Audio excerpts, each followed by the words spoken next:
from my perspective, if you are going to be able to succeed with a fuel, I think you've said it yourself that it needs to be reliable, cost effective, and available at a big scale. So Yes. of those three parts, where do you think people, underestimate, overestimate? Because there's so many solutions thrown out there. So how do you use that framework in order to decide? You touch upon hydrogen, it's electric, of course. There's so many solutions out there. And how should, hopefully rational people think about this puzzle? So if we take one assumption here, which you can apply across all, which is if you are serious about greenhouse gas emission reduction, then you can achieve 100% greenhouse gas emission reduction by running on electric, by hydrogen, or by running on biomethane, or indeed by running on a high blend superior biodiesel. Okay, so let's sort of set that aside and say there isn't really a big difference in that. So then it really comes down to saying, all right, what a lot of people don't fully grasp is that the logistics industry operates on very tight margins. A typical profit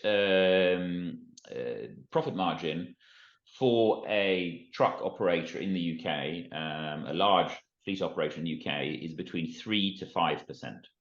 All right. So that does not give you a lot of leeway to adopt more expensive solutions if you're still going to compete with your competitors who, as of today, have not adopted those solutions. So what a lot of people miss here is they get so caught up in something that's shiny and new and something that politicians or policymakers have said we all need to adopt by 2035 or 2040 or 2045. But the problem here is that there is no solution out there today for hydrogen or battery electric which does not increase your overall haulage cost by anything from 50% to potentially several 100%. Now that just doesn't work.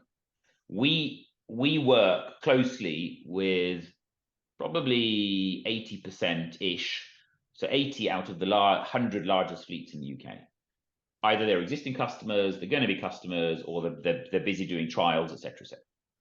The insights we get from them, we believe, are unique because they sit down with us on a one-on-one basis and give us a kind of a bit of a sneak peek behind the curtain as to how they think, how they run their operations. And at the end of the day, as much as we would like to think differently, nobody can or will go green if they lose money compared to where they are today. Sure, you will get large fleets that say we're taking 10 trucks, hydrogen trucks, battery electric trucks on as a trial. Sure, but a lot of that is for R&D purposes. A lot of that is to, and they might be operating 3,000 trucks, right? So it gets lost in the grand scheme of things. But you're not seeing them ordering 300 trucks or 500 trucks or 1,000 trucks because they just can't. The economics aren't there today. So at the end of the day, it really comes down to what for me is so simple and so fundamental and basic, which is economics. And that's where I feel, unfortunately, there is a lack of realistic analysis. There's always talk about how batteries are going to get cheaper, how batteries are going to get lighter, how they're going to get better energy efficiency, how the hydrogen supply chain will get cheaper, how hydrogen trucks will get cheaper. Sure, that may or may not happen. It probably will happen at some point in time.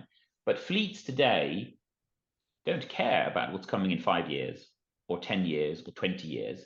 What they care about is they've got contracts they need to fulfill, they've got profit margins that they need to hit, and they just cannot take on board solutions that may or may not be mature 5, 10, 20 years from now.